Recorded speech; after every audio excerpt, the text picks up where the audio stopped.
ఇదేమో కొంచెం లాంగ్ పెట్టేసి షార్ట్ పెట్టేసా. విత్ జిగ్ జాగ్ కూడా చేయించా కింద పైన. లోపల లైనింగ్ సాటిన్ ఇచ్చా. సాటిన్ 3 మీటర్స్ పడింది నాకు. ఓన్లీ గేరా బాగా వచ్చేసరికి సాటిన్ 3 మీటర్స్ పడింది. కింద లైనింగ్ కూడా నేను జిగ్ జాగ్ చేయించా, ఎందుకంటే ఫ్లవర్ లాగా బాగా కూర్చుంటుంది స్కర్ట్. ఇట్లా మంచి గేరా వచ్చింది చూడండి. ఇట్లా ట్యాజిల్స్ ఇచ్చా. సిమెంట్ కలర్లో బ్లౌజ్ తీసుకున్నాం కాబట్టి అదే కలర్ ఇక్కడ పెట్టేసి ట్యాజిల్స్ ఇచ్చా.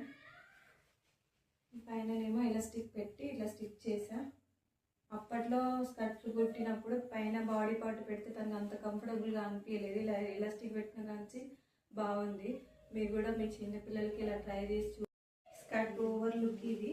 దీని మీద బ్లౌజ్ చూద్దాం ఇప్పుడు.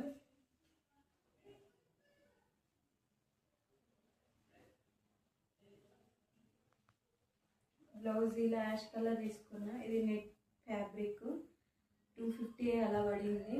నెట్ ఫ్యాబ్రిక్ మీద ఇలా ఎంబ్రాయిడింగ్ వర్క్ వచ్చింది, కట్ వర్క్ లాగా ఇచ్చారు. హ్యాండ్స్ కొంచెం కట్ వర్క్ వేసేసి మిగిలింది ఇక్కడ కింద కుర్చీలు పెట్టా చూడండి. చాలా బాగా కనిపించింది పాపకి వేసుకున్నప్పుడు. ఇలా వీ నెక్ సింపుల్గా పెట్టేసి బ్యాక్ సైడ్ హుక్స్ ఇచ్చా.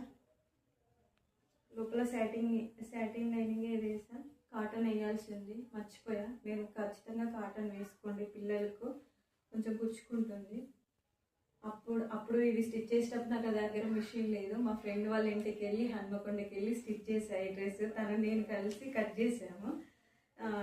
నేను సగం కుడితే తను సగం కుట్టింది. దీని మీదకి దుప్పట కూడా స్టైల్ చేసా చూడండి. అది కూడా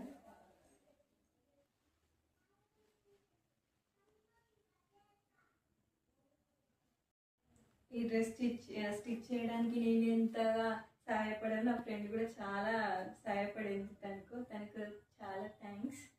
ఇలా దుప్పట స్టిచ్ చేసా. చిన్నగా ఉంటేనే కొంచెం పిల్లల కింద రాకుండా ఉంటుంది, అందుకనే ఇలా చేసి ఇలా లేస్ ఇచ్చుకున్నా. 1.5 మీటర్ పడింది నాకు ఈ లేస్కు. కట్ వర్క్ లాగా ఉంది, ఎందుకంటే బ్లౌజ్లో ఇలా మ్యాచ్ అవుతుందని వేసా. ఇలా హ్యాండ్ పెట్టుకోవడానికి క్లచ్ దీన్ని ఏమంటారో నాకు తెలీదు క్లారిటీగా. ఏమంటారో మీరు కామెంట్ చేయండి మీకు తెలిసి ఉంటే. ఇలా స్టిచ్ చేసా. తను వేసుకున్నాక పిక్